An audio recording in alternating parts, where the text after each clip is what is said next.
I don't blame moms for not knowing this, because moms can't hear what dads don't say.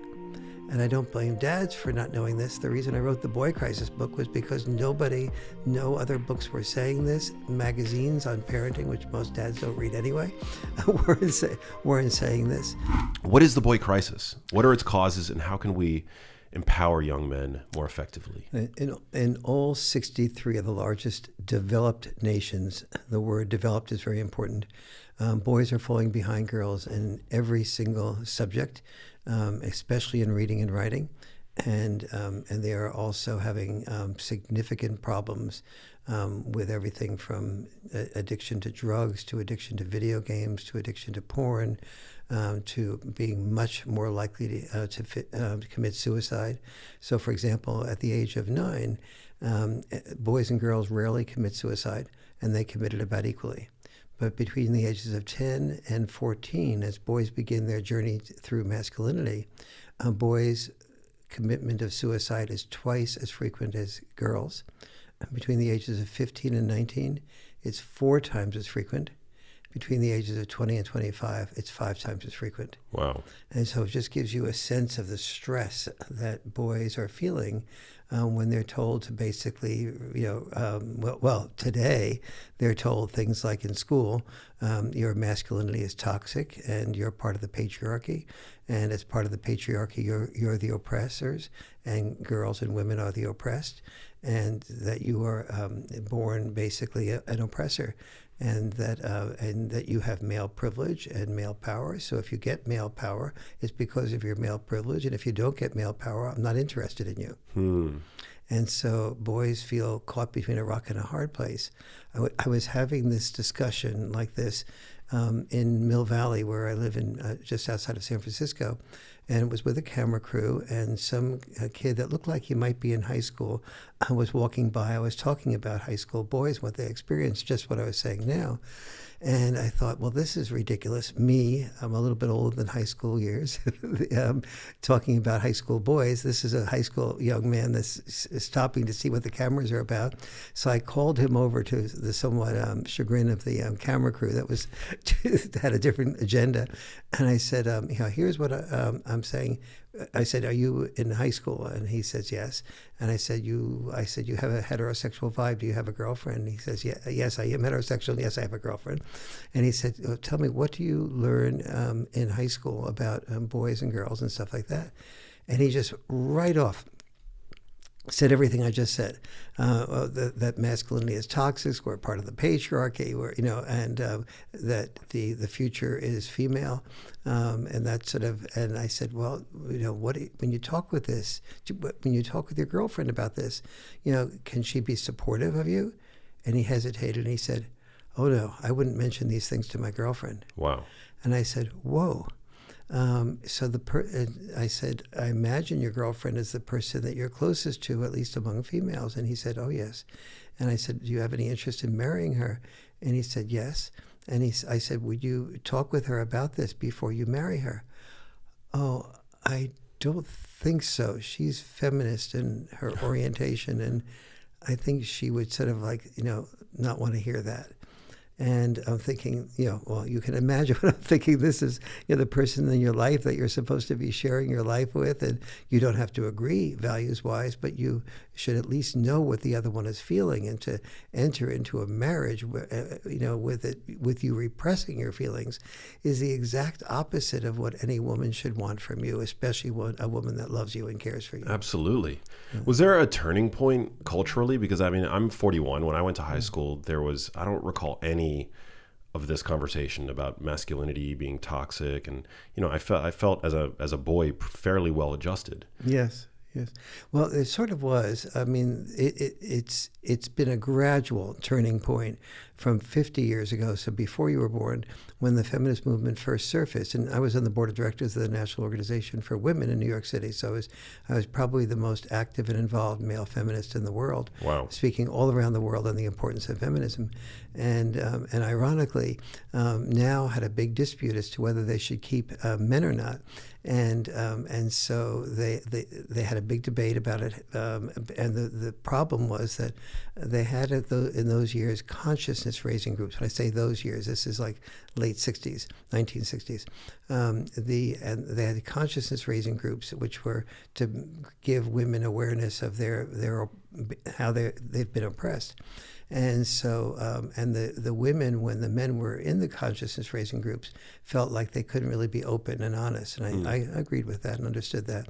And so their solution was to ask this Warren Farrell guy to form men's groups and to get the men out of the women's hair. And so I did that, and we were all sort of self-selected male feminists. And so the first 5 or 6 groups, we were sort of competing to say how good a feminist we were, or to blame ourselves for not being better. And because I was doing my doctoral dissertation on this area, I would give little mini lectures at the end, really proving myself to be the biggest jock in the sensitivity group, if you will. But one day I decided to, instead of talk up, I decided to listen up, and so I went around the group and said, what was the glint in your eye when you were younger? And most of them said things like, this is Manhattan now. Most of them said things like, I wanted to be a writer, I wanted to be an artist, a musician. One of them wanted to be an elementary school teacher and had been. And then there were about half of the group had children, and the other half had not. And the ones that had children, they had all given up that glint in their eye when they had children, because the being a musician or an artist or a writer led to being a starving artist, or that type of thing. And none of them could make enough money doing that in the early part of their years. And so they gave up doing what really created the glint in their eye, and they traded that in for something that would allow their children to have more opportunities, better home, better neighborhood, better schools, have their wife have security, and to handle all the emergencies that might come up. They had to quit doing what they loved to do and did do something that they really weren't that fond of. I mean, one of the guys in the group was just this lovely, caring guy. Who just, you could see how good he must have been as an elementary school teacher. But he said he just didn't make enough money doing that. The thing he hated most was administration. But the administrators made about twice as much as the teachers, especially the superintendents of schools. And so he eventually worked and was already assistant superintendent of schools at a relatively young age. And he just didn't like it at all. But he said, I make a lot more money this way, but I work all year as opposed to much less than that. And so I was sort of looking at that and realizing, well, now what we are saying as feminists is that this, there are people in education, most of them are female, but most of the superintendents of schools at that time and the principals at that point in time were male. And so this was calculated, or this was framed among us feminists as that's because men are male, so they make more money. But in fact, they make more money not because of male privilege or male power, but they make more money because of male sacrifice. From being who they really wanted to be as a human being, they felt that they had to become a human doing.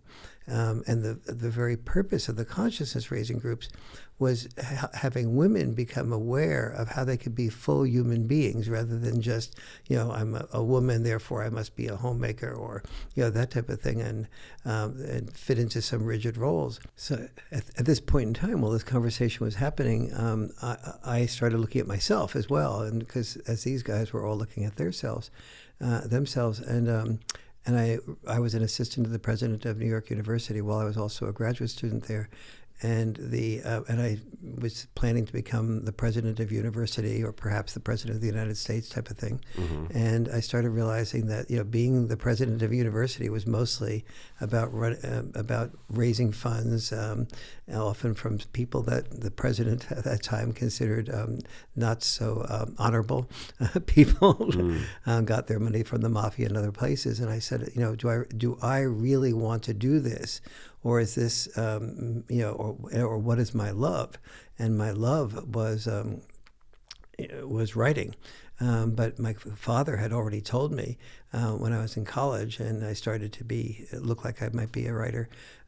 He said, Warren, just be aware that if you that of writers, only about 1 in 100 writers find a publisher, and if you can't find a publisher, you'll probably not find a wife.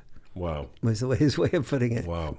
And then he proceeded to say that, and the average writer only makes about $5,000 from that book completely, and usually spends more than a year writing it. So just really give that some thought. No, writing's hard. Yeah, yes, writing is very hard, and and making money from writing, is a very minimal probability. And so that was and so the men's group really helped me re-examine who I was, what I wanted to be, and to begin to make this distinction between men, getting to the top of a ladder, as a human doing. In fact, in Japan, one of the most popular games among millennials is a game called karoshi, Karoshi. And doesn't that mean in Japanese it's like to work yourself to death? Exactly what it means. Yeah. Death at the desk or death from overwork. Exactly. Wow. And so this game, each person gets a karoshi figure. And so as you win, you go higher and higher on whatever ladder you're climbing, the corporate ladder, the political ladder, the religious ladder. And the person who gets to the top of the ladder first commits suicide. Oh my God. Because the Japanese millennials were getting it, that what you were doing was the higher you went, the less of a human being you become. And you become instead a human doing that gives up the ability to really love and be with your family and with your children and do the things that really touch into your heart. Wow. Yeah, and as far as I know, there's no word in English to encapsulate that phenomena whereby one can essentially get worked to death, and it's a fairly common occurrence in Japan. Yeah, it's in Japan, and it's, that word is used in Japan. They've put their finger on it. Wow. But in many countries, particularly ones that are more capitalist in orientation, we tend to sort of really work really hard and make the money and so on. But is this like a cultural phenomenon, or I feel like isn't there an evolutionary basis for men to essentially be the breadwinners? And to go out and do whatever they can to support the family while the female is home busy mothering? There's 3 answers to that question: yes, yes, and yes. So this is sort of interpreted differently, meaning that if you're at different points in history, what you did was either to you killed animals, which was going out and getting the food basically, or you might go to war, you might take risks at work or work very hard. Women were not interested. You remember the movie Titanic, Yeah. And, this guy DiCaprio, he played the guy that was not sort of like the super breadwinner, and the woman played the beautiful woman, and because she was the most beautiful woman in the family was pressuring her not to make a decision to marry some type of artist type, but to marry somebody that could bring money into the family to help support the other women and men and people in the family that weren't able to earn as much. So the responsibility for men was basically, you're not a human being. You're evaluated on being a human doing. The exceptions to that were people who were born into families that were very wealthy, that had plenty of property. Then the man could, if there were the equivalent of millions to take care of the family, then you didn't worry. The man could be a prima donna, but not otherwise. And this is true right through animals. I'm wearing. I'll show here. Wow, that's a cool. What is that? It's a buck elk. After a buck elk. Your belt buckle. It's very interesting. Thank you. So the female buck elk seeks out the male, the most alpha male, which is the male with the biggest rack, but to get that, and so that once the male procreates, in order to have gotten that, have the rack be the biggest, so it's the most attractive female falls in love with the alpha male, and then but in order to get that big rack, he has to forfeit about 30% of his minerals and nutrition And so if he doesn't replenish those minerals and nutrition before winter sets in, he dies. Whoa. So he tries to quickly rut or get rid of the rack right after mating, so he can have time to replenish his minerals and nutrition and calcium. And so that's really a good example of men's weakness being our facade of strength. That buck elk had the facade of strength, but he had made himself weaker than any other buck elk. Wow. And that's really a perfect metaphor for masculinity. Yeah, it takes a lot of work. It's expensive to be the alpha male. It's expensive to be the alpha male, but something tricky happened with us as feminists, because we were, throughout all of history, when a man got this type of, worked so hard and stressed himself out, we admired him and we respected him. But we as feminists took that additional amount of money that he made and called that male power and male privilege and part of him being an oppressor. And so we still required it of him. That is, very few women married men who they thought would always earn less than they. But on the other hand, once they were the men who did earn more were not often happy with their life, and so the women were choosing men that would earn more, but oftentimes the qualities it took to earn more at work were the opposite of the qualities that it took to be good at love at home. To be good at work, like say you're a CEO. Let's say you're CEO at Boeing. Yeah. And you got to be a killer. Yeah. And but when somebody is try to sell their engine to you, let's say, you're having to ask 100 questions, like, the last engine that I had sold to me had this type of problem. What have they done to avoid this? Will this be able to be integrated into our Japanese, our Chinese, our, in sort of other countries around the world? Do we have the infrastructure to support that? It pays to self-listen while you are a CEO, the higher you go as a male, in order to be able to ask all the questions internally that you have to ask to be able to make the right decisions. But if you become really good at that, and lawyers are especially good at that, but then you come home as that lawyer or that CEO, and your wife or your children are saying, I have this problem, and you're sort of thinking in your own mind's eye what I can do to solve that problem while your wife or your children are talking, they don't feel heard. And so very often the qualities it takes to become successful at work are inversely related to the qualities it takes to become successful in love. Wow, super interesting. So if this has been going on since time immemorial, right? For as long as we've been Homo sapiens, men have been incentivized to be the alpha male so as to procure the best possible mate. Why is it only recently, over the past few decades, that this burden has really started to take a toll on men's mental health? Is it the feminist movement that for the first time demonized those same that sure efforts? helped? But there was another thing that wasn't so feminist in orientation. My opening sort of comment to you was about that the word developed nations was so important. In the 60 some odd developed nations, boys are falling behind girls in almost every area. And what happened in developed nations is that as a nation didn't have to worry so much about survival, it loosened its pressure, both governmental pressure and social pressure and religious pressure, for somebody to have to remain married to somebody that they didn't want to remain married to, and also gave more permission for women to be single mothers. And so now today, 41% of women who have children are single. Sometimes they live with a man, but the average relationship where a woman has a child and lives with a man only lasts 3.5 years. So what often happens so there's two groups here: the divorce permission group and the single mother permission group.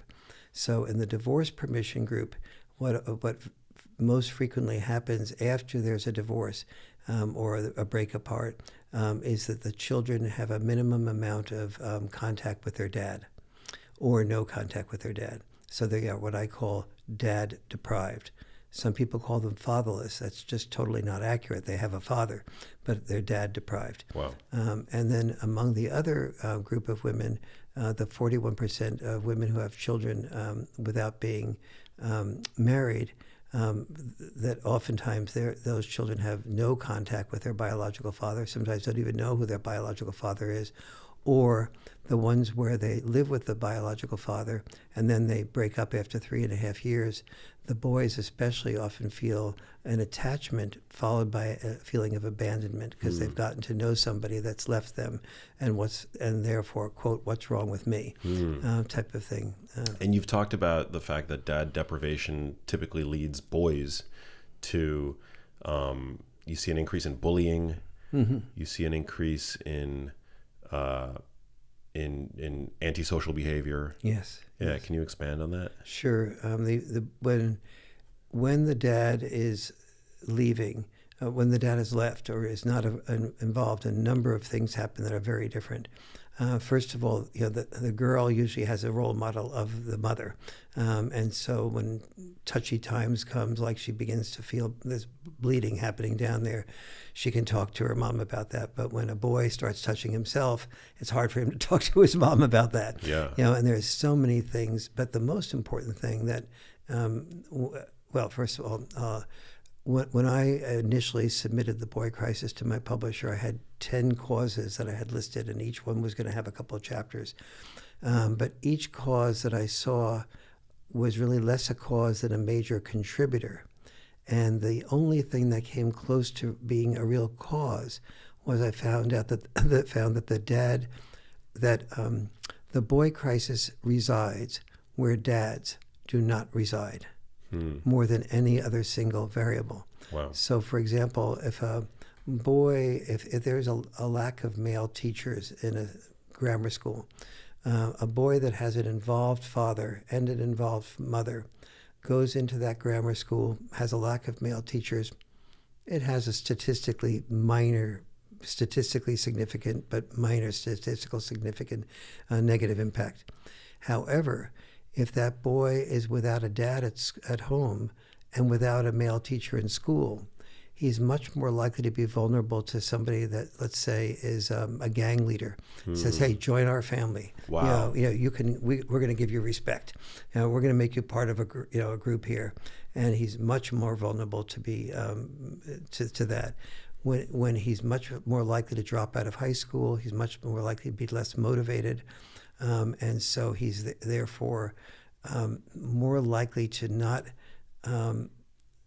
do well enough to earn a decent amount of money. So instead of flipping hamburgers for $15 or whatever an hour, when some drug dealer comes along and says you can make $150 an hour, dealing drugs, he's much more vulnerable to that because the vulnerability is not just in him making a small amount of money, but he can't buy the car, he can't do other things to have girls attracted to him when he's making $15 an hour, so to speak. And so he becomes so when Hitler Youth was seeking males to recruit, they focused on males that were dad deprived. Wow. If you watch the movie Spotlight, you'll hear a portion of it where they talk about what boys did the priests go after who they molested. It was dad deprived boys. Because the vulnerability, the need for connection, the need to be touched, the need to be part of something, the need to be something that had purpose was so much greater among dad deprived boys. And there's many reasons for this, but the single biggest reason is dad-style parenting and mom-style parenting are very different. Mom-style parenting is so much more likely to be protective. And dad-style parenting is so much more likely to be boundary enforcement as opposed to boundary setting in its orientation. So moms will set, when a child's with a mom rather, the mom will set bedtimes earlier than dads. but children under dad's supervision end up going to bed earlier than children who are being supervised by the mom. And the reason for that is that the child might come, say that the bedtime is 8:30 that the mom sets, 9 o'clock that the dad sets. So the child might come at 8:30 and to mom and say, listen, I don't have my homework done. You don't want me to go to bed without my homework done. And mom will say, no, I don't, because I want you to do well. But, I did tell you before to do the homework, but you watched TV and did video games instead. But no, I don't want you to go to school without doing your homework. So yes, take some time and do your homework. So the kid does homework for the next half hour, let's say. And then he says, well, I did my homework. Are you proud of me? Can you read me that story? Well, it's half hour past your bedtime, but you did do the homework. But okay, I'll read you the story.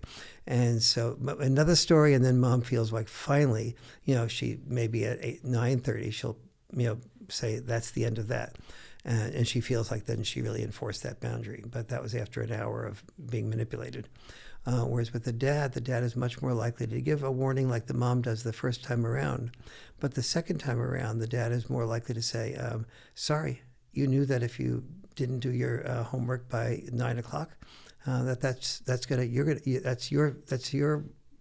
gonna walk in without your homework being done. You take responsibility for it. You had time to do it. I saw you playing the video game. I saw you talking to somebody, whatever, and you just didn't do it. So you pay the price. Teaches them responsibility. It teaches them responsibility. Wow. And the difference is that mom is more likely to repeat the same boundaries, but more likely to keep repeating the boundaries when they're not complete. The dad is more likely to say, sorry, you had your warning. That's the end. Wow. I've heard you talk about a surprising psychosocial benefit of roughhousing and teasing. Yes. Which intuitively doesn't make a whole lot of intuitive sense that roughhousing would actually provide like a benefit. Yes. But yeah, what is that about? Well, an example, is that let's say there's two boys and a girl that the dad has as children, and mom has, of course, too. And so the dad might say something like, okay, kids, I'm going to throw the three of you on the couch, and the three of you jump off the couch onto my back, and the three of you pin me down before I pin you down, or I'll pin you three down before you pin me down. And kids are just super excited, and the mother is looking on going, oh my God, I feel like I have just one more child to monitor here. But on the other hand, the mom doesn't want to be controlling, but she feels she just intuitively feels like sooner or later somebody's going to get hurt. Well, the mom's only about 99% likely to be right.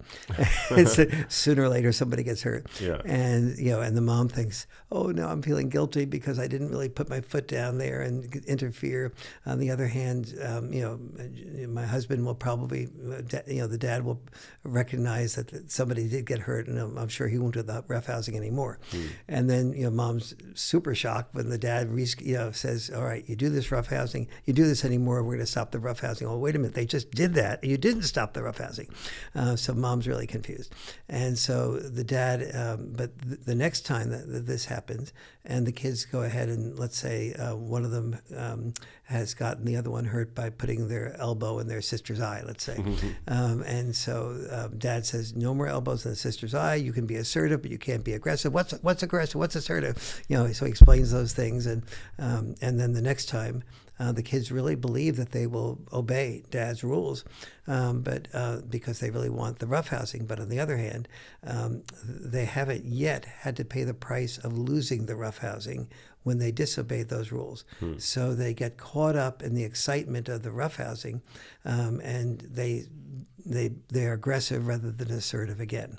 And so at that point in time, dad is much more likely to say, okay, you got your warning. You violated it, no more roughhousing. Maybe later in the week, if you do your homework and do all these things right, we'll pick it up again. But it's later in that week when the roughhousing is picked up again, maybe 3 or 4 days later, that now when the father says you can't be aggressive like this, the kids are suddenly know that if they are aggressive, they're going to lose their treat of the roughhousing. So the kids are very much like doggies. The doggy obeys because he knows or she knows it's going to get a treat, and the kids know that the treat is their roughhousing, and that the kids see that if the last time they didn't obey the mandate to be assertive and not aggressive, that they lost the roughhousing. And so this is now the beginning of them learning postponed gratification. Because the immediate gratification would be to push brother or sister aside. Postponed gratification is, I really want the roughhousing. I'm going to lose it if I do the immediate gratification stuff. So I'd better do the postponed gratification stuff to get the roughhousing that I want. So that's just the first lesson. The second is there's a high correlation between roughhousing with the children and being empathetic. Can you imagine a father saying to a mother, I want to do roughhousing in the children because it helps create empathy. It's like, that's so counterintuitive. Yeah. But what's happening here is that the father, in requiring the children to think about their brothers and sisters' needs in order to not get hurt, is requiring the children to think about someone else other than themselves in order to get what they want, the treat. Wow. And he's also requiring the children to have social skills of being assertive rather than aggressive.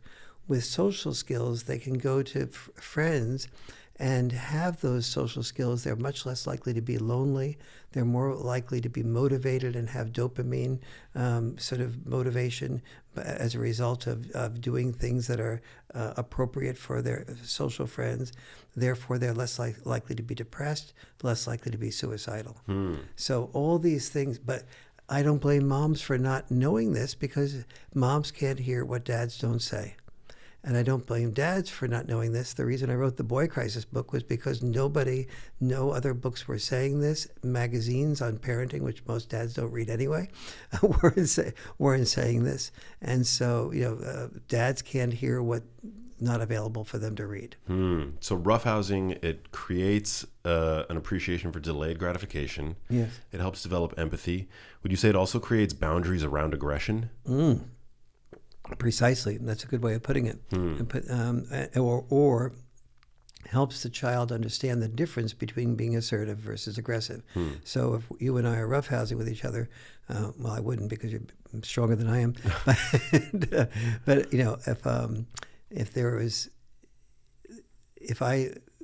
if I use leverage because you are stronger than I am, that would be fair. That's assertive. But if I put my elbow in your gut because you're stronger than I am, that's the only way I could. If you fought dirty. If I fought, so to speak, dirty, that's aggressive. And so kids that understand that distinction are much more likely to have friends, because most friends don't want to be hit in the gut, so to speak. Oh, you're right. And what is it about men that makes men fathers the one to roughhouse?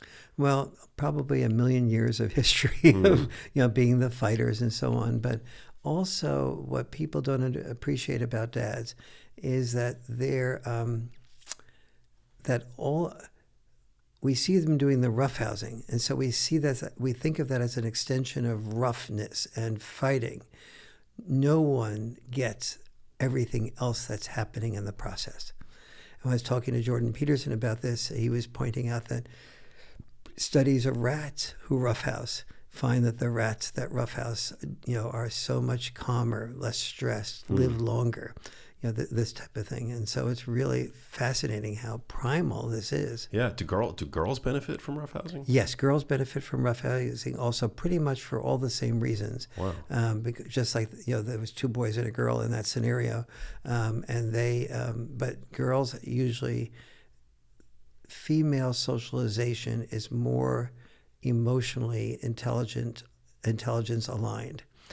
We learn to repress our feelings rather than express our feelings, and that was very good for being able to be disposable in war or disposable in the workplace. When let's say you're training for war, and let's say you're Jewish, and the sergeant is making anti-Semitic comments, and if you raise your hand and say, "Sir, I'm Jewish, and those anti-Semitic comments really felt bad to me because my parents, they were in the Holocaust, and this really makes me feel hurt," the response to that sergeant is going to be 20 push-ups.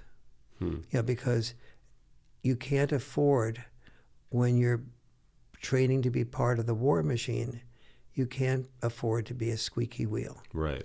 You have to just you have to unbecome a human being and become a human doing that's willing to be the essence of what men have been trained to be, which is to be disposable. Men have been trained to be the disposable sex. Disposable in war or disposable in the hazardous jobs. So 93% of the people that are killed at work are males. And almost all the hazardous jobs are male dominated, and even when a job where there's percentages of women, like in construction, almost never do they do the hazardous aspects of construction. Wow. Yeah, I mean, sanitation workers are overwhelmingly male. Yes. I would imagine police. Police. I mean, there's obviously female police officers. Actually aren't in the top 10. They're about number 12 or 14 in terms of hazardous jobs.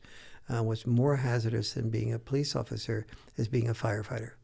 And a higher percentage of firefighters are volunteer firefighters. And so here are men willing to risk their life in order to save others and not even be paid for it. Oof. Which is really amazing. And a number, so we have a very high percentage of firefighters who are killed at work, but a much higher percentage than that are killed by black lung disease. My housekeeper in California was a woman married to a firefighter, and when he was about 52 or 53, he died of black lung disease. Wow. And she was Mormon, and she was left with 10 children and a single mom. And so you could imagine, but her husband was a paid firefighter, but still the black lung disease, that's called a remnant disease, a remnant hazard rather. Wow. You talk about boy code in the book, and then guy code, I guess. What are those? Can you characterize those for us? Well, it's sort of like part of what we do to encourage other boys to sort of take risks is do things like call them chicken. And then the boy oftentimes who senses that it might be dangerous to jump off a bridge into some streams, knows that it's not the right thing to do, but he doesn't want to be called chicken. So that was like the worst thing to be called. Yeah, I mean, it's the worst thing to be called unless you're secure enough to know, that you're that it doesn't really make any difference what you're called. Yeah, that's a good point, actually. Yes, if you're called chicken, that's that person's problem. It never really bothered me all that much, actually, and I was always like pretty terrible at sports. But then you were terrible at sports. Your way of being, looks like I look like an athlete, but I'm absolutely not an athlete. I've worked really hard so that I can look like an athlete, but no, at a certain point in my childhood, I realized that I wasn't any good at sports, that I was getting picked last, whether it was for touch football or basketball.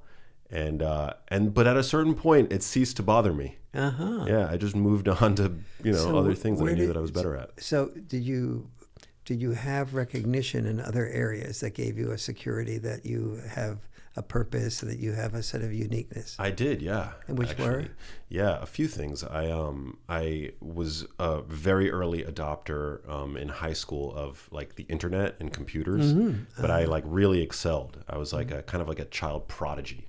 Wow. With regard to like the nascent internet of the time, and I was like designing and coding websites. I taught myself to code in all these different languages. Wow. And I became proficient really early on at actually things that I use currently day to day, almost every day, like Photoshop and like film editing. So I was like always very technologically advanced. Wow. More so than my peers.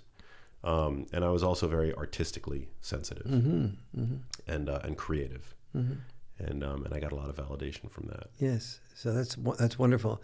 And when I was growing up, I'm 80 now, and when I was growing up, there was no such thing as technology. TikTok was a clock. AI was artificial insemination.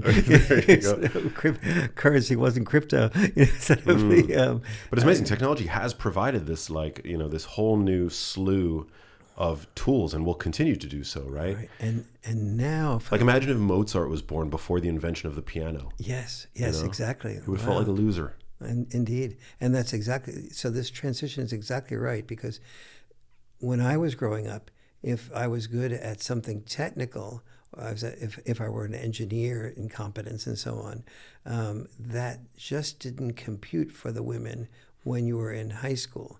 It began to compute for women later in college, but in high school, when those formative years make you secure or insecure, being good at academics just didn't make it, unless you were some super genius that got the Merit Scholar or something along those lines. Then you might have recognition. Yeah.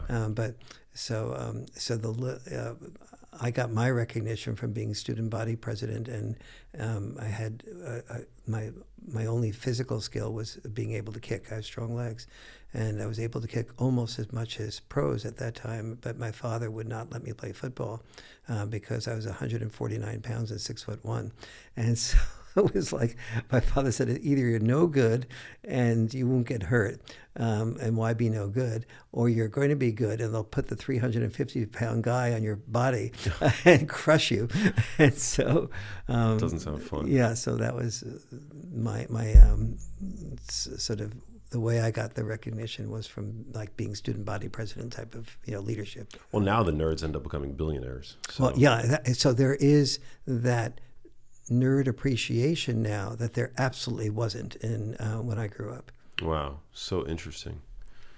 Yeah, I'm so lucky that I've gravitated to things that I felt, and I attribute that to having good parents, and my dad was always around, and they encouraged me to follow my bliss, essentially. Yes, in my day, my dad had been born in 1910, and he had been through two world wars and two world wars in the Depression by the age of 35. So and that's what led him to say to me, if you're going to be a writer, you will be able to find a publisher. Therefore, you'll be able to find a wife, because in his day, you've been through that type of thing. Being a man was doing not what you want to do. It was doing what you have to do. That it was being irresponsible to think in terms of the word want, in the terms of the word passion. That was considered a boy, a Peter Pan. It was considered a man. That explains a lot for me, personally. Tell me what. It ended up working out. Tell me about that. Explains a lot. Well, no, I mean, I was encouraged to pursue the things that I was passionate about. I grew up in a small Jewish household, but I think unlike a lot of what I gather from my Jewish friends is that very similar to Indian families and probably other ethnicities where, you're very much encouraged as a child to become a doctor or a lawyer. Yes. I didn't have that. My mom and my dad let me they would have let me do anything. I was, from a really young age, very interested in science and medicine. I think my interest in computers lent itself to my passion, actually, for fitness and ultimately what would become a passion for medicine. And that's one of the reasons why when I started college, I was on a pre-med track, which I ultimately ended up straying from and I ended up double majoring in film because I realized also that I was a creative and I really actually appreciated that part of myself. But yeah, it was never forced on me to do that.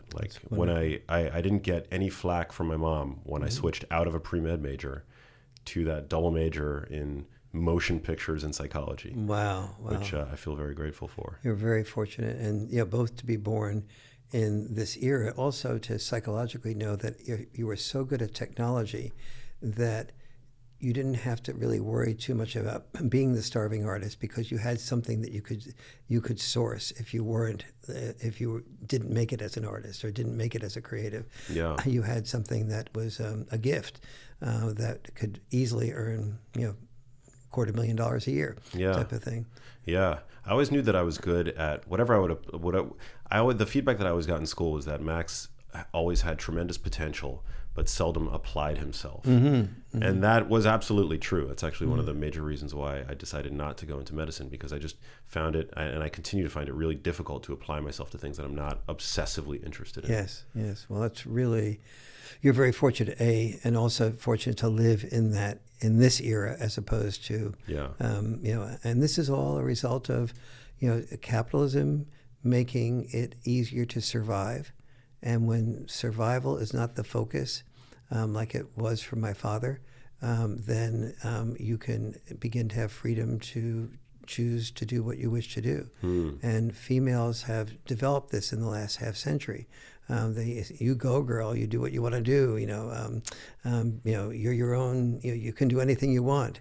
Whereas males have been, especially males without fathers, they've been without that postponed gratification, without the boundary enforcement, without the bonding that happens between father and son when the father takes the kid out or the family out camping and goes for walks where he doesn't walk with the child but lets the child walk ahead, maybe lets the child get a little bit lost, and as long as it's not too lost type of thing and it's not after dark, and so with parameters, dads usually let kids take risks that moms are fearful of the kids taking. Wow. And these teach kids to this activates your brain. The neurons of your brain start connecting in ways that don't connect when you're not, when you don't have to take risks. When a mom is much more likely to say, sweetie, you can climb that tree in the backyard in a few years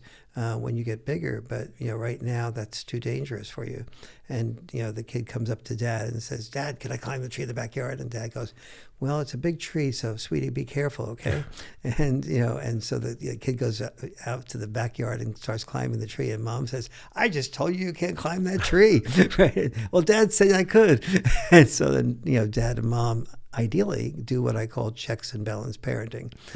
They get together and they talk about, all right, I don't want Jim or Jane to climb that tree because it's that it's going to be it's too high. They could fall and get a concussion or even kill themselves. And dad, if dad knows the data, he'd be able to say when a child climbs a tree, he or she assesses which branches are safe, which ones aren't, and therefore their brain has to start firing. The neurons have to start firing differently. They actually increase their intelligence. Wow. But dad doesn't know these things. Right. And so it's intuitive, though, I think. It's Maybe. sort of, I don't think the intelligence part is intuitive.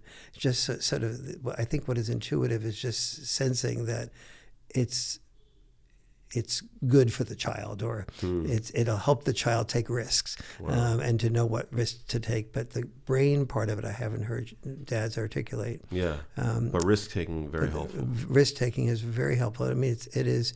So anyway, the checks and balance parenting would be a dialogue between mom and dad, and mom and dad maybe saying, okay, mom saying, I'll let Jimmy or Jane climb the tree, but you got to be right out underneath the tree. So in case Jimmy or Jane, falls, that you'll be there to protect them from getting seriously hurt. And then, by the way, give me your cell phone so you don't get preoccupied with the cell phone and miss the opportunity to protect the child. That's important. And so the child gets the best of both worlds.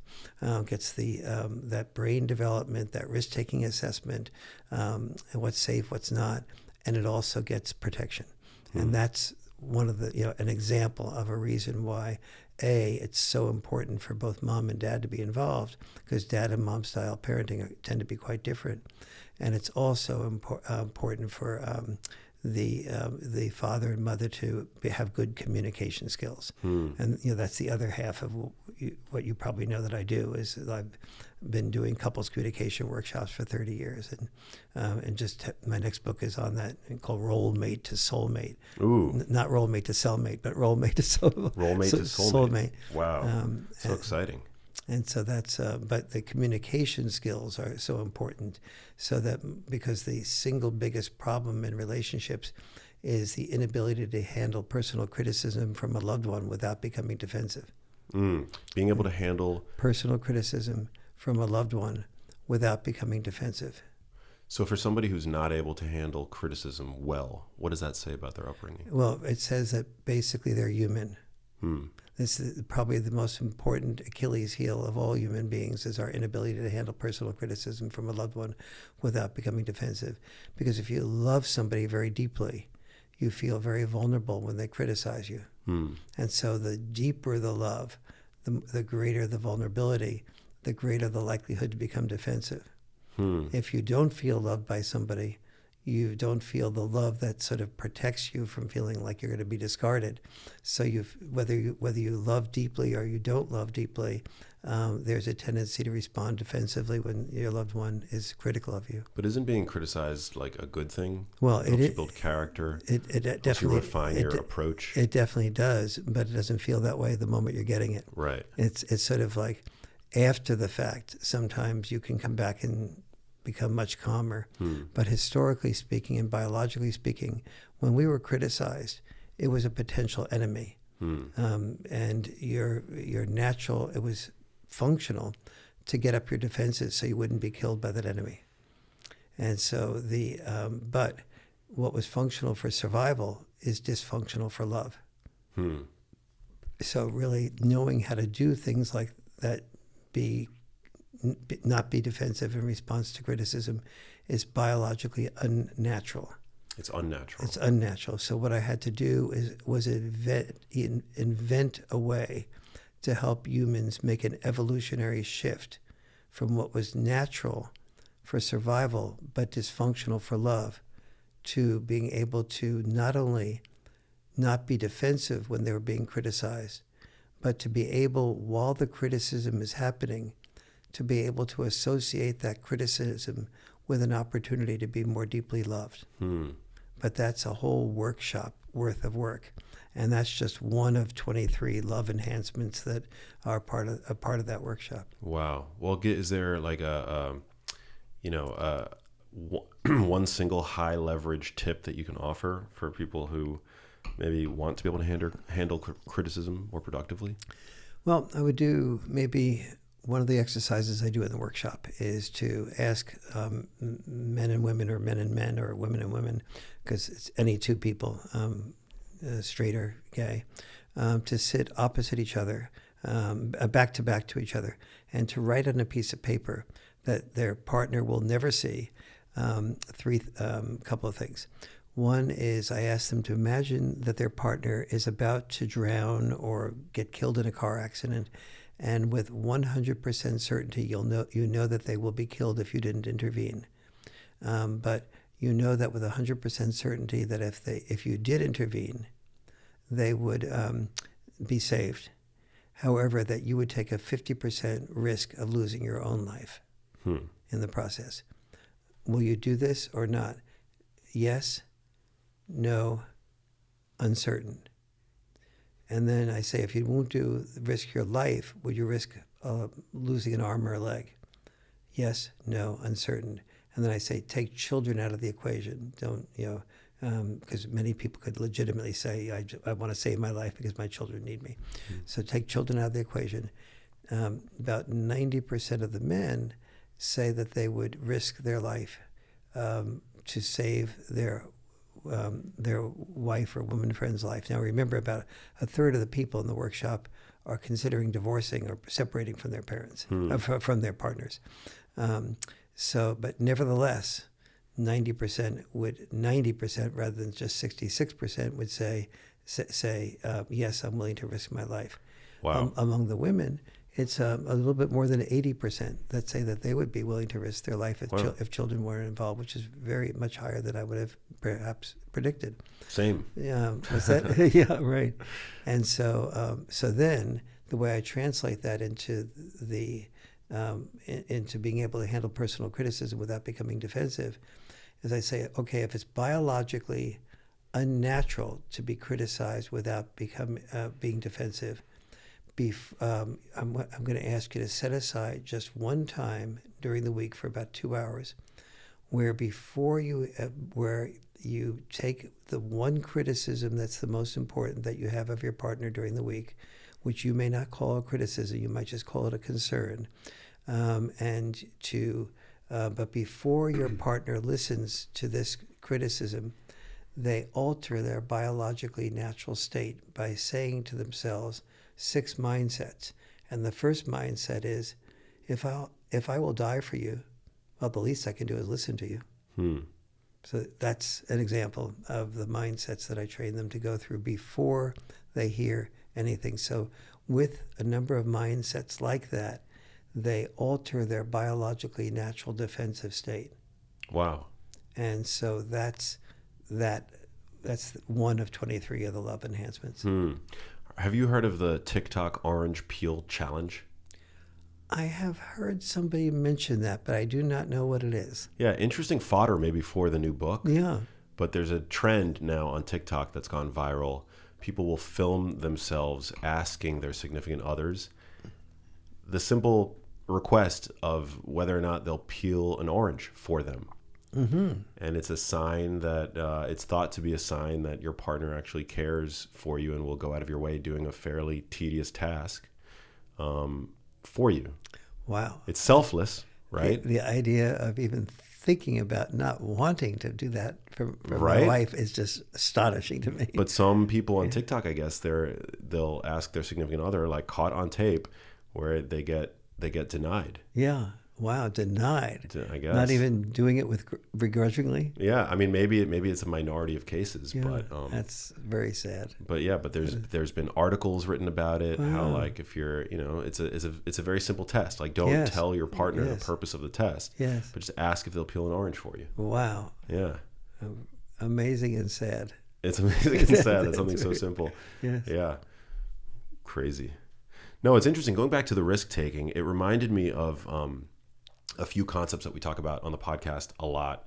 One of which being this idea of hormesis. Are you familiar with hormesis? I'm not. Hormesis is the biological concept by which low doses of a stressor or a toxin, something that could otherwise kill you at high doses, actually strengthens the system and makes you stronger.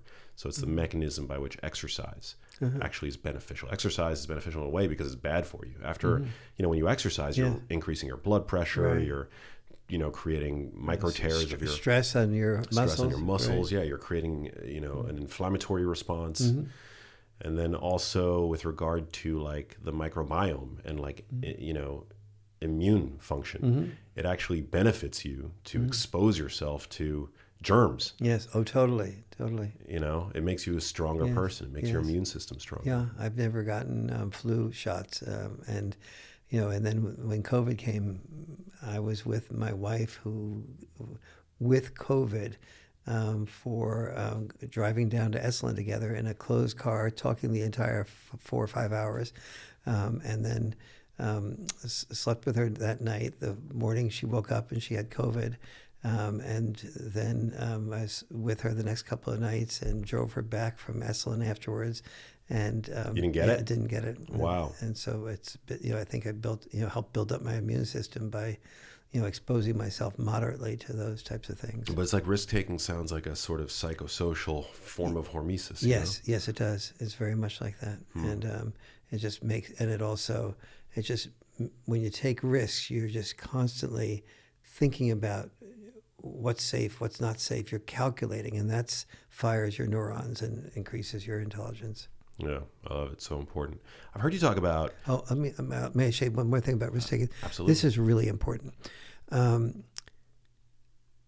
This is the way we really damage women, is by not socializing women to share the risk-taking for sexual initiatives. When we're most vulnerable, male and female, is when we're beginning to develop ourselves and discover our sexuality. And women have much, much more beauty power than men have beauty power. Beauty power, I've never heard that concept.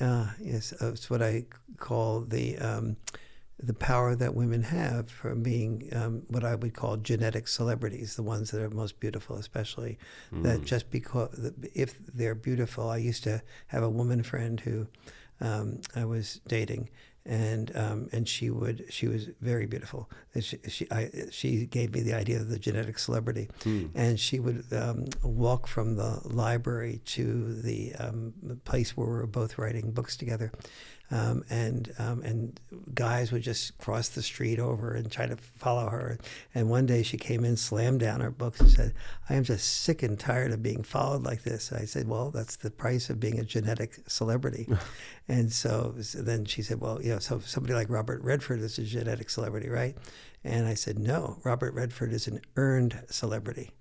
He would not be followed like this on a campus just because he was a short, attractive-looking man. It's only when a short, attractive-looking man becomes a movie star that he becomes not a genetic celebrity, but an earned celebrity. There is no such thing practically as a male genetic celebrity, unless." And she said, "Well, what about the quarterback on a football team? Again, not a genetic celebrity, an earned celebrity. You just talked about what he earned. He earned the position of being that quarterback." Wow. Yeah, because somebody like Harry Styles, right? Like super good-looking guy. Like being a good-looking male just doesn't have the same street value as being a good-looking. I mean, we spend trillions of dollars every year getting women to take their clothes off. When men take their clothes off, we're put in jail. It's a slight difference in terms of value.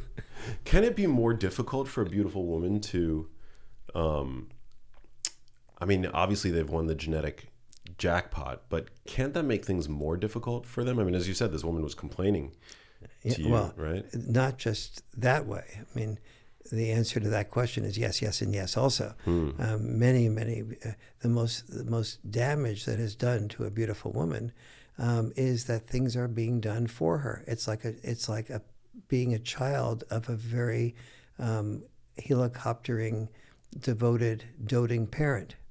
You never learn. I remember when I was writing this section for a book I wrote called "Why Men Earn More and What Women Can Do About It," and one of my assistants was really a gorgeous woman in law school, and she read this draft and she said, I said, "You're very beautiful. Have you had any experiences like this?" And at first she said no. And then I said, "Well, just think about it." And then the next day she came in and she said, "Oh my God, every day in law school, there's this guy that I buy a soda and he gives me a pizza. He gives me the pizza for free on the slide. And I've been doing this for more than a year with him. And I wonder if that's because I'm attractive." And then when she went in to get her car filled up with gas, the gas station attendants would compete to do it for her. Wow. So this seems like an advantage, but it's actually a disadvantage because she's not learning to do things for herself. She's not learning to take risks because she doesn't need to take risks. And so the less attractive woman is oftentimes one that ends up doing very well financially because she senses that men are not competing for her. And so she has to start creating her own success, her own risk-taking, and so on, and is much more. And so never married women who have never had children have out-earned never married men who have never had children since the 1970s. Wow. Because the never married woman who has never had children has to think about supporting herself. The never married man who's never had children has to think about just supporting himself. Wow. And when men have to worry about just supporting themselves, they're much more likely to become starving artists or musicians. They're willing to live in bad spaces to take risks. It's one of the reasons why a very high percentage of famous artists like were Leonardo da Vinci and other artists were gay because they didn't have to worry about supporting a family. Wow. So the never married man is only out there trying to support himself, whereas the never married woman is working to support herself and also her future family? Well, no. Usually she's working is never married women who's never had children, they're focused more on just supporting themselves, because they know that if they marry a man, that he'll bring in income also, because they're unlikely to marry a man that will not bring in income. So the only thing that they have, but they do have to worry about, they sense they're not attractive, and they sense they may never get married, and so and also that without children they can put full focus on their work, and sensing that from the beginning, they oftentimes do something like try to get an MBA rather than an art history major. Wow, so interesting. Very, very interesting. I've heard you talk about the fact that men who grow up father deprived, dad deprived, they end up doing really well in vocational education and vocational jobs. I don't know if I'm saying that properly, but yes. like, why is that the case? Yeah, well, first, everybody wants purpose. Everyone wants to be loved. Everyone wants to feel like they're going to prepare for their future. And dad-deprived boys tend to, without the boundary enforcement and things like that, and the postponed gratification, they don't tend to do very well in school. But they're very, very, very much more likely to drop out of school, out of high school. And among boys who drop out of high school, more than 20% are unemployed in their early 20s. So, but if they if vocational education is really well developed in their school, they usually discover something that they can do physically. Like it might be in technology or computers these days, and doing something like repairing electric cars and so on, getting involved with AI or ChatGPT-4 or something like that. And so once they discover, so let's say they don't like physics and chemistry, but they see that to be a really good welder, you have to know some physics and chemistry. And in vocational education, they learn that in order to be, so they have their goal on being a welder and they like it, and they imagine themselves as a welder, but they learn that they have to know a certain amount of physics and chemistry to be a top-notch welder. Now the boy has a goal in mind. If I learn this physics and chemistry, I can be a top-notch welder, make 3 times as much as I otherwise would be able to make. Then within that framework of a goal, we find that boys are much, much more likely to learn that physics and that chemistry. So what's abstract and boring, when it doesn't have a purpose, it becomes concrete and goal-oriented when there is a purpose. And that's one of the reasons why it is so important in a dad-deprived country, and most of the most developed countries are dad-deprived, to have vocational education. An example of that is about 20-25% of people in Japan are into vocational education, on the vocational education track. And among those that graduate, which is almost all of them, in the vocational education track, 99.5% of them are employed, versus the boys that drop out of high school that are dad deprived. There's a 20-25% unemployment rate in their early 20s. Wow. So you can see, and this is crucial stuff. I mean, Jerome Powell, the Fed Reserve Chair, said 4 years ago that when he was asked about the biggest crises in the United States, he said one of the 2 biggest crises is what's happened to boys. And he put his finger right on it 4 years ago. So what do we need to do to right this ship, Warren? What's the solution? We need to do, well, in Florida, there's a fellow named Chris Sprouse who was Speaker of the House in Florida. And he wrote me that he had used the Boy Crisis book with his kids and with his wife, and then gave it to the Republican and the Democratic Speaker of the House in Florida. And they both read it, and they got together and created 3 pieces of legislation.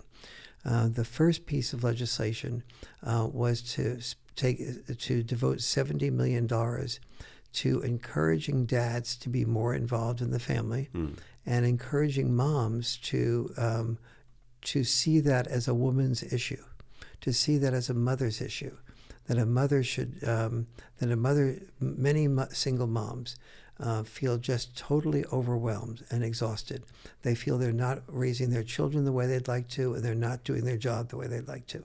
And they're exhausted in the process. Yeah, it's a hard job. It's a very hard Being job. a single mom. Absolutely, yeah. Absolutely, and especially if you have more than one child. And so to reframe this as expect men, desire men, reach out to men, and you tell them that you would value them participating equally in the child rearing process. Or if you have the desire to be a have-it-all woman and you really want to climb the corporate ladder and you want children and you want a happy marriage, then look for a man who's really gifted at caring for children, who's, that's his orientation. He's more of a nurturer, connector than a provider, protector, if you will. And so that the job of that 70 million is to encourage that type of involvement. But here's the big news. It passed unanimously with in the House of Florida, every single Republican, every single Democrat. Now, normally speaking, Republicans are far greater and stronger supporters of the importance of the family and the importance of fathers. But as Democrats began to get this, they also voted for it. And there were 3 bills that all were in that direction.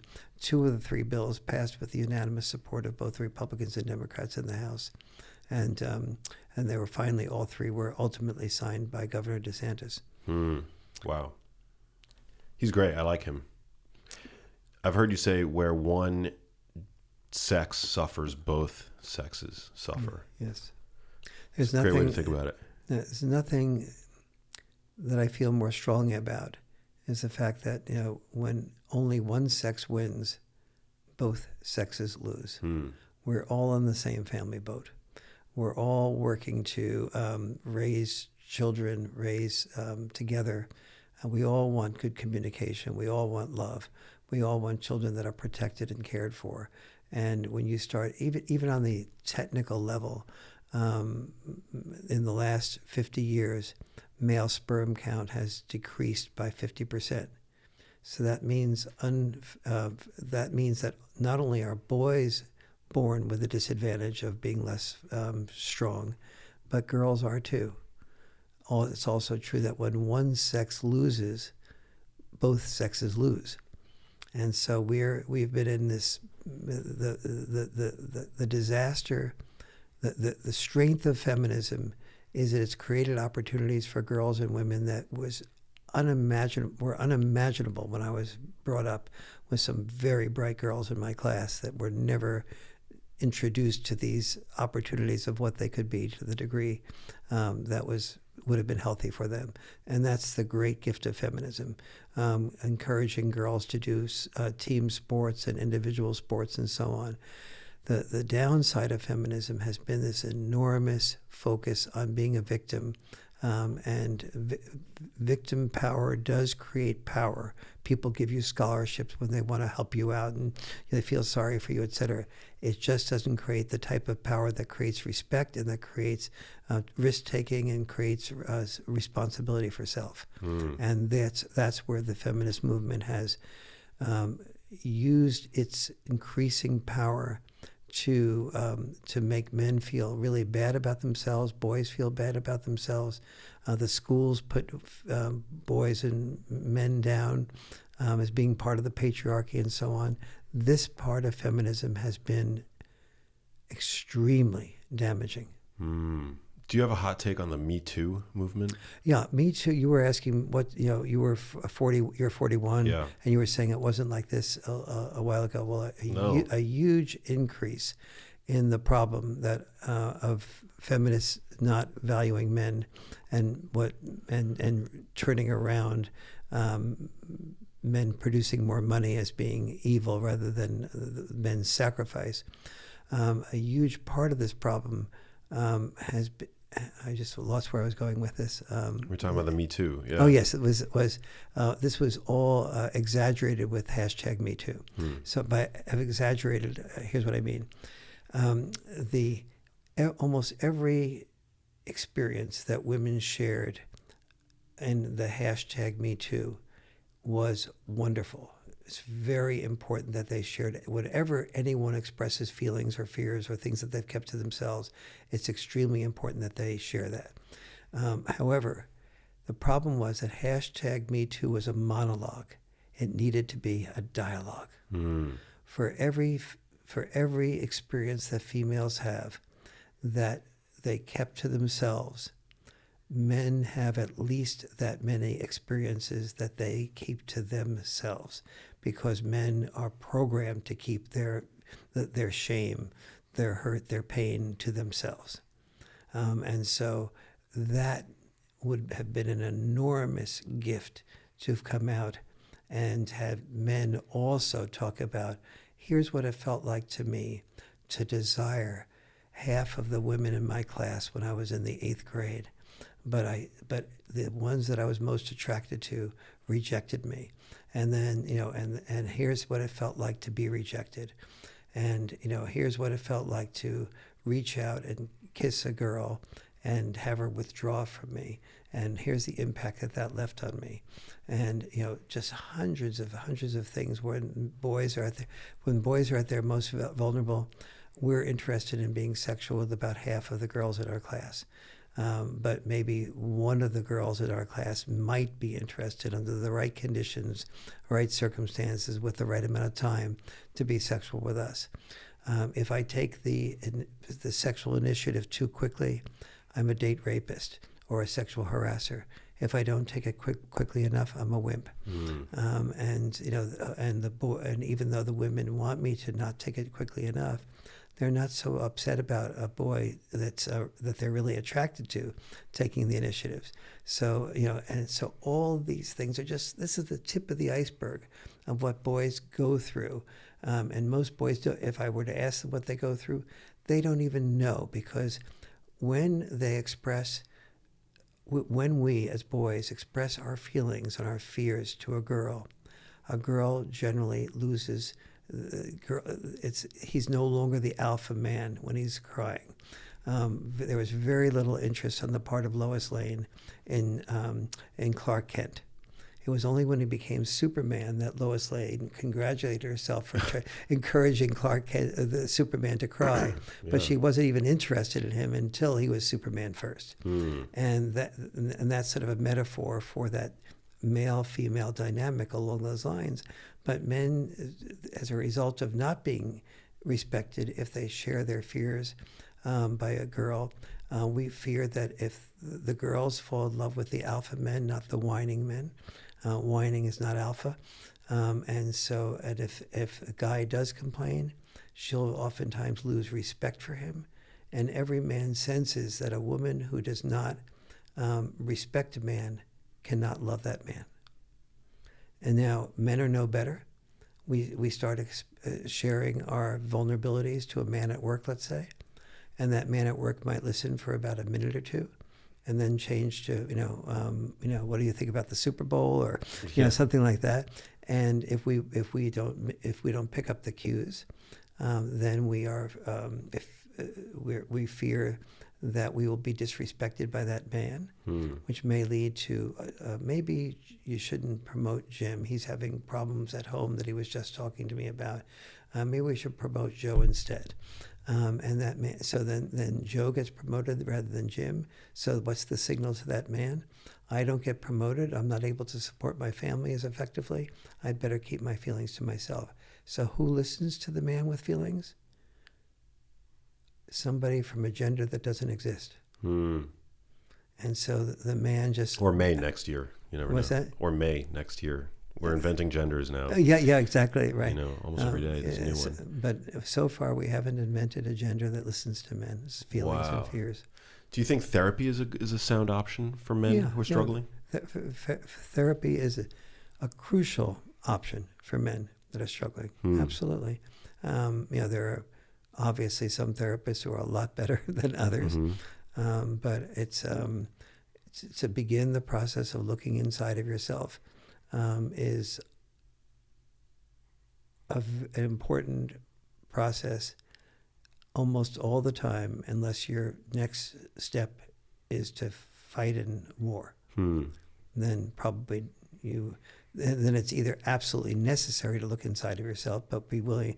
But if you do that, you're going to withdraw from the whatever you're doing fighting wise. Yeah, man, so important. I started seeing a therapist in like 2020, end of 2020. It was a game changer for me. I'd seen a therapist as a child. My mom sent me to a therapist at a certain point in my childhood because she thought I was a recluse.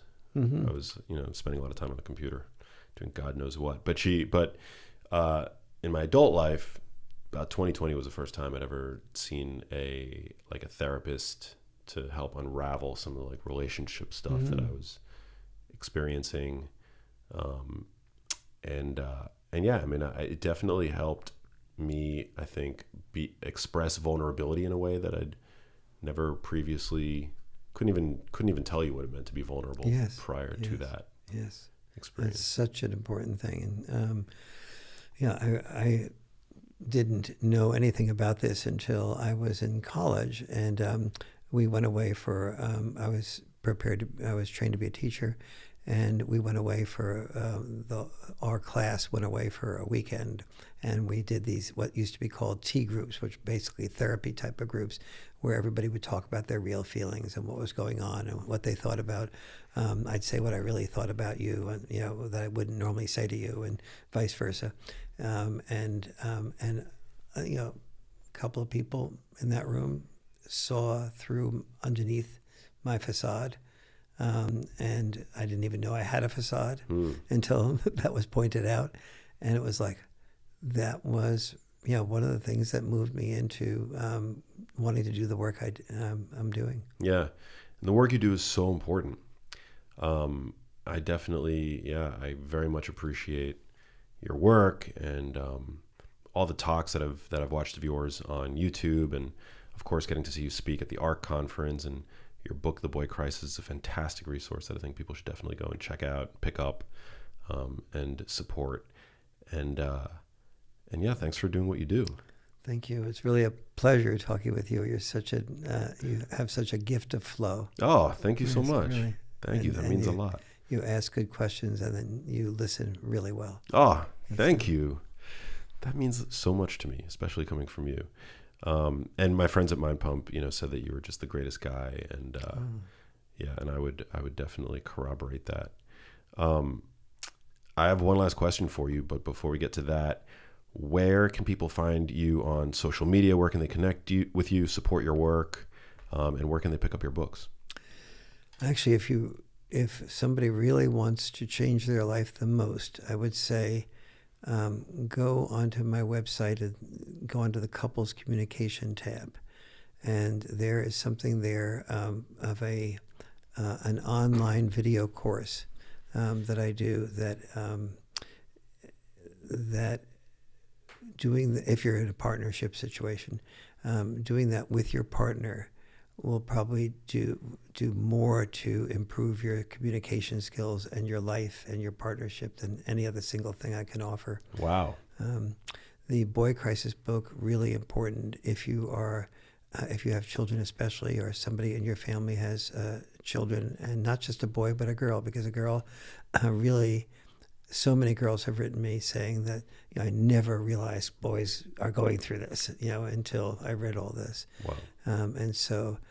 But if you're a single mom, really pay attention to the parts of the Boy Crisis that help single moms raise boys more effectively, and especially pay attention to the portions of the Boy Crisis that talk about the differences in dad-style parenting and mom-style parenting, and how to do the best checks and balance parenting. I'd say that those are the things I get the feedback.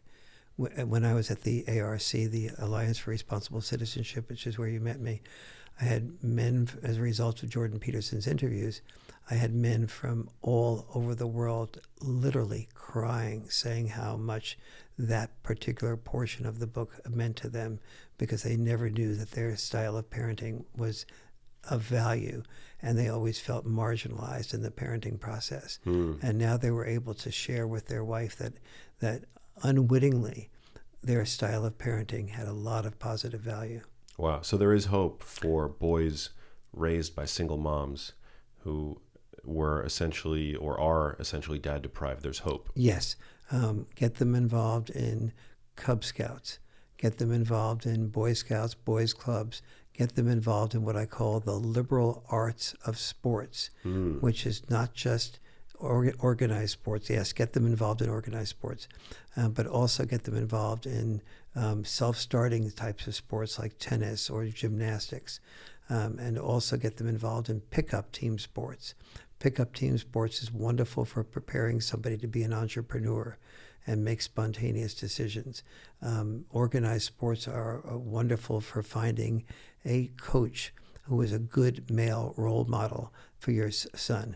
Vet the coach and then approach the coach and talk to the coach about the fact that the boy doesn't have an involved dad. The most important thing you can do, though, is not those things, but rather understand how important dad involvement is, and find that dad and let him know that you appreciate these things about him.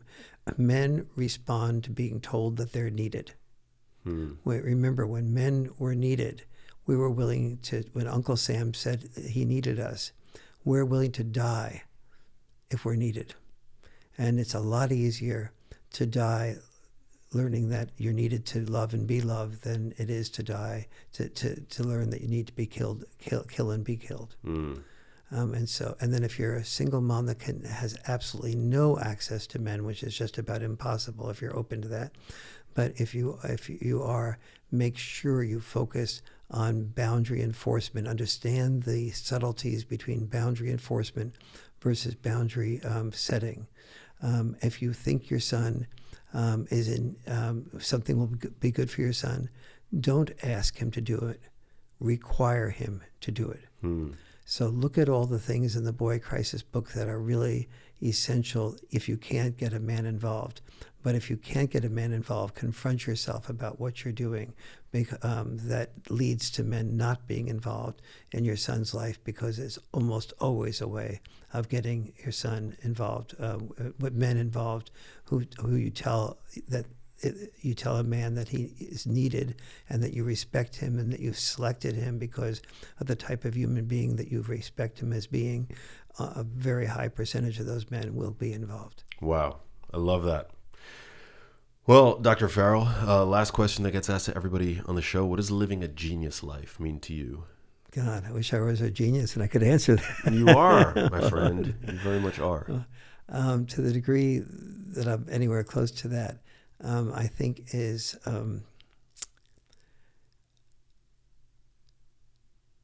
always asking myself the question of, is this leading to my doing what allows me to contribute the most?